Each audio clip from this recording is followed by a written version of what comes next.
Olha, de cada 5, né, pessoas, ou melhor dizendo, de cada 5 idosos, as informações que a gente tem é que tem se descoberto a demência e, segundo informações, muitas vezes sem diagnóstico. Eu não consigo entender essa fala, mas algo que nos chama a atenção.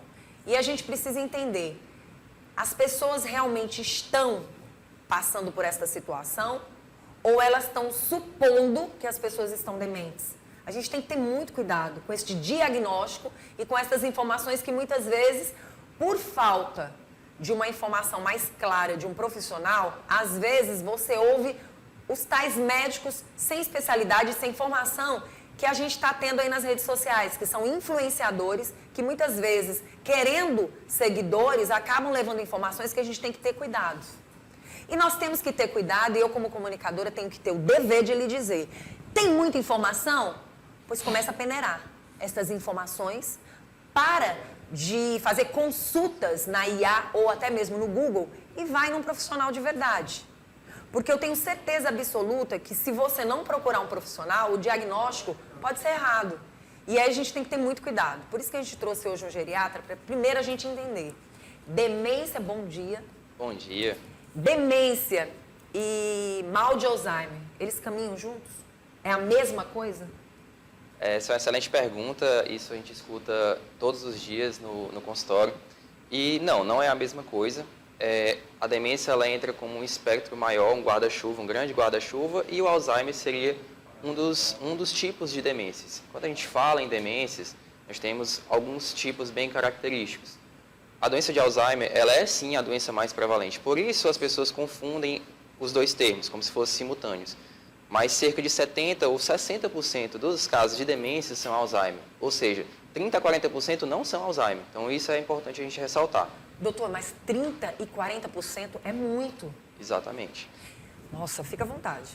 Quando a gente fala nos tipos de demência, cresce os olhos o Alzheimer, mas temos outras causas de etiologia, por exemplo, secundária a eventos vasculares, como AVCs, como eventos, o pessoal chama muito do AVC silencioso. Então, ao longo da vida, você tem vários pequenos infartos cerebrais que possam justificar uma demência no futuro, na terceira idade, por exemplo. E aí, esse é o segundo principal tipo de demência. Em terceiro lugar, nós temos as doenças por corpos de Levy, que é um subtipo específico de demência. Mas o que eu quero ressaltar é que, sim, o Alzheimer é e deve ser o principal ponto de atenção, que as pessoas precisam ficar sempre vigilantes com seus pais, seus idosos, seus avós, ou mesmo pessoas que você ama, para ficar sempre vigilante. Olha, doutor, veja só o que nós estamos conversando aqui, que é importante a sociedade ficar atenta sobre isso. Quando o doutor fala de demência e mal de Alzheimer e faz essa colocação muito bem explicada como um grande profissional, aí nos dá um alerta de que a gente realmente tem que investigar e levar num profissional de verdade para que a gente possa, então, através do próprio geriatra, ele mandar para os profissionais que possam ajudar essa pessoa e até mesmo os próprios cuidadores, os familiares. Porque muitas vezes você passa por situações que você imagina que seja, mas quando você não investiga, fica muitas informações paralelas e isso, de uma certa forma, atrapalha mais o diagnóstico, atrapalha mais a ida deste paciente, cliente, até o profissional adequado. Isso cria uma grande confusão. E a gente sabe que as informações que as pessoas acabam trazendo são ruins. Eu pergunto para o senhor, quando o senhor fala do mal de Alzheimer, quando a gente traz um geriatra, e quando o senhor fala que o mal de Alzheimer está fazendo parte ali de uma certa demência, isso me preocupa relacionado a pessoas de outras idades. Ou, por exemplo, às vezes você vê uma pessoa ainda jovem, porém com seus 40, 45 anos, beirando os 50 anos, já de uma certa forma entrando numa demência. E quando vem diagnosticar o mal de Alzheimer, vem abrir a boca e dizer, mas é porque ele já está idoso. E aí vem a grande preocupação dessa prevenção ou dessa busca por um profissional, e não só um geriatra, mas também por um profissional, e que muitas vezes essa informação faz com que a pessoa também não busca um geriatra. E por que não buscar um geriatra com 50 anos? Por que não buscar um geriatra com 40, 45 anos? Por que não ir num profissional assim? Inclusive você que é cuidador, você que é filho, você que é filha, até a própria pessoa. Porque, a princípio, dá para você identificar alguma coisa do que esteja acontecendo. Por que eu falo isso, doutor? E faço essa colocação toda? Porque a gente precisa abrir os olhos da população que está buscando informação demais e está deixando de buscar de forma precoce. Onde começa ali a situação? Qual é o começo daquele fiozinho, daquela costura? Isso não é brincadeira. Então, a gente quer entender por que tem tanta gente cedo achando que está demente. Essa é uma colocação muito pertinente. Quando a gente fala em esquecimento e fala em demência, por exemplo, são dois termos bem diferentes. O esquecimento, ele pode ser um esquecimento não patológico. O que seria o esquecimento não patológico? Precisa haver uma palavra-chave, que é o impacto na função do indivíduo. Certo. Vou citar exemplos clássicos. Quem nunca esqueceu, por exemplo, no meio de uma frase, uma palavra? Esse é o chamado fenômeno da ponta da língua. Falta sempre aquela palavra que está na ponta da língua e não sai. Quem nunca esqueceu as chaves do carro ou por exemplo, algum objeto perdido dentro de casa, mas logo depois encontra? Então, essas situações cotidianas, elas sim podem justificar um esquecimento não patológico. Mas quando a gente fala em esquecimento patológico, que aí já vem alguns termos que a comunidade científica e a comunidade médica utilizam, que seria o comprometimento cognitivo leve, aí já temos alguma particularidade, que é a perda da funcionalidade do indivíduo. Vou dar alguns exemplos bem claros para a gente entender. Quando eu tenho um idoso, ou às vezes até mais jovem, 50 anos, que começa a apresentar, por exemplo, dificuldade em compromissos, esquece consultas, esquece exames, esquece algum evento que ele iria participar, isso não é algo que deveria ser rotineiro. Uma vez ou outra tudo bem, mas a frequência também é relevante. Ou, por exemplo, a sua mãe ou sua avó está começando a ter dificuldades no preparo dos alimentos, queima panelas ou deixa de salgar alimentos, tem uma dificuldade na organização, isso chama muita atenção na perda de uma característica da cognição chamada disfunção executiva, que é a capacidade de organizar, planejar e executar uma tarefa. Ou, por exemplo, o seu avô, que está com dificuldade de dirigir, começa a bater muito o carro, começa a invadir a preferencial, ou começa a desobedecer às regras de trânsito. Isso não pode ser puramente consciente, mas pode sim ser um declínio cognitivo começando. Então, esses sinais, eles têm impacto diretamente na vida desse indivíduo. Então, sim, nesse caso, merece uma investigação e merece uma avaliação mais criteriosa, com exames, com testes, para definir se é realmente uma demência ou não. Doutor, a partir de que idade esse tipo de evento pode acontecer na vida desse cidadão? Perfeito. Não existe uma idade alvo para a gente investigar isso. O que a gente mais se preocupa é com a questão do aparecimento dos sintomas. Existem pacientes, devido à alta carga de doenças, hipertensão, diabetes, já teve um AVC prévio. Esses pacientes, sim, eles devem ser investigados o quanto antes. E, às vezes, os sintomas começam muito precocemente, aos 45, aos 50. Mas, de modo geral, esses sintomas começam após os 60 anos. Então, por isso que as pessoas atribuem muito ao esquecimento à velhice. E essa associação, ela não é de toda forma saudável. Porque existem muitos idosos que eles não têm nenhum tipo de comprometimento. Verdade. Doutor, o senhor como geriatra, nunca se falou tanto de geriatra como nos últimos tempos. O senhor concorda comigo? Concordo. Mas uma das coisas que chama bastante atenção também, e que muitas pessoas têm falado, e é interessante a gente falar sobre isso, o uso contínuo de remédios pode, de uma certa forma, provocar demência? Olha, depende da classe dos medicamentos. Sim. Alguns medicamentos são comprovadamente deletérios do ponto de vista da saúde neurológica, né? Porque eles aumentam a carga de neuroinflamação, que é um dos mecanismos principais que cursam com a demência, né? Algumas classes de medicamentos são realmente combatidas pelo geriatra, pelos neurologistas, e uma classe de medicação que todo mundo tem ou já usou em casa ou já viu alguém usando, são os benzodiazepínicos, o famoso Rivotril. Esse é realmente uma classe de medicação que é muito perigosa para uso contínuo, uso prolongado, e é muito comum os idosos usarem.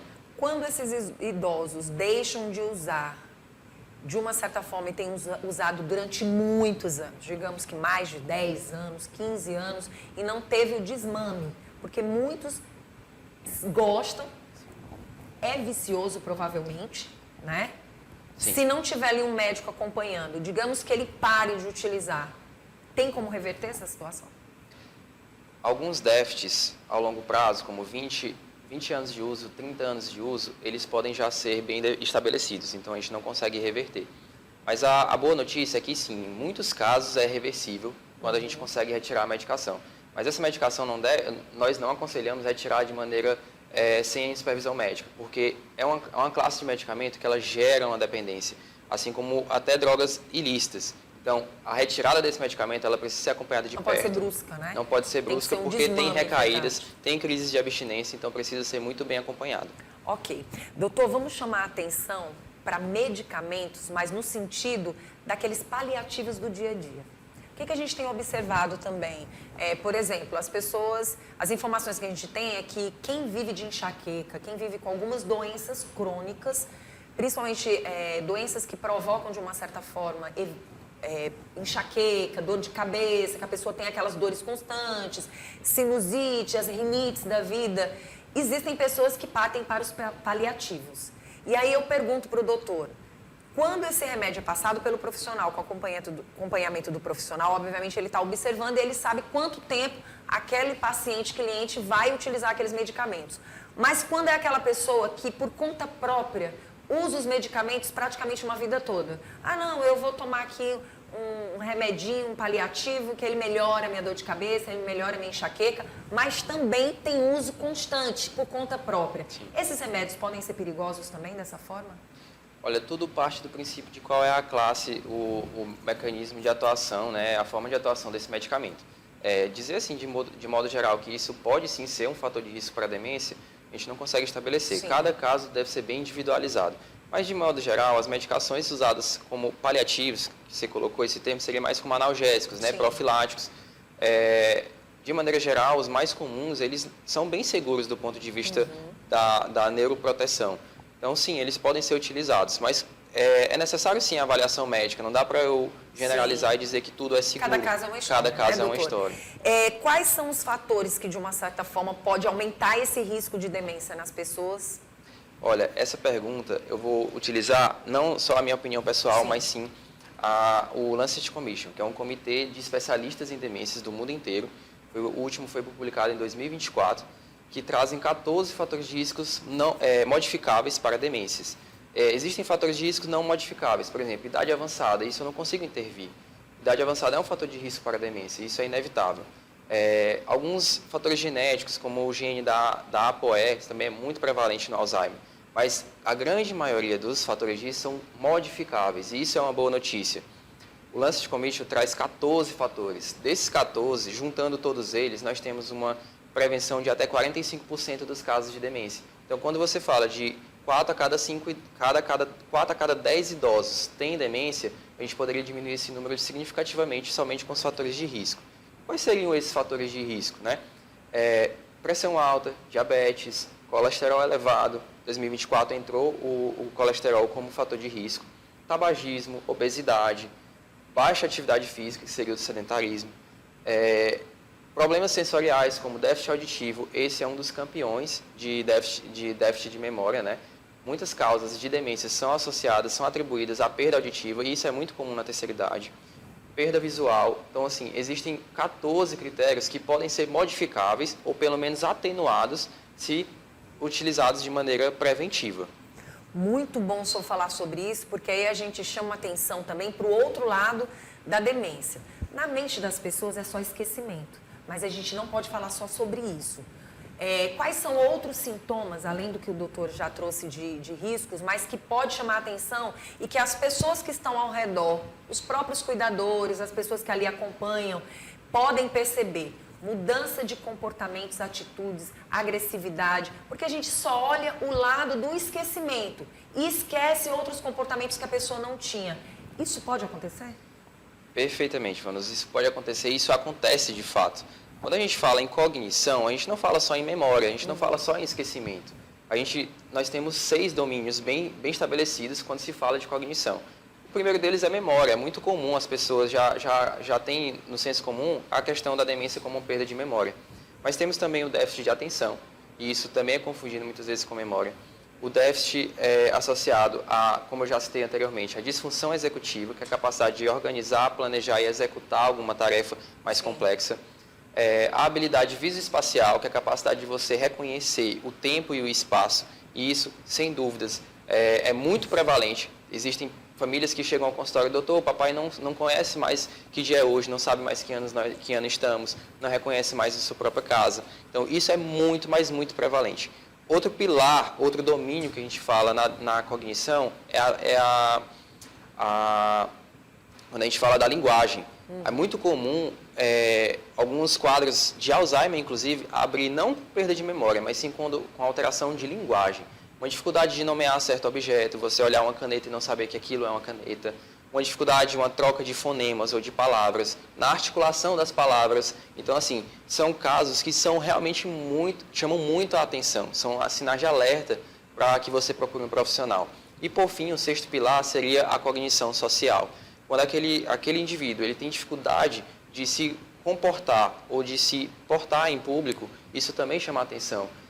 Quando nós temos, por exemplo, sintomas de desinibição, em que em público o paciente ou o indivíduo começa a apresentar alterações como perda do filtro social, hábitos ou mesmo ações tecnicamente ou politicamente incorretas, a hipersexualidade, são sintomas que chamam a atenção para um declínio cognitivo, não só a memória. Doutor, sabe por que a gente fala sobre esse assunto? Porque uma das coisas que mais me deu interesse também de trazer esse assunto para a gente conversar, porque as pessoas falam só de mal de Alzheimer, e aí, de repente, as demências estão sendo faladas em público, mas as pessoas não estão tendo empatia, a própria inclusão.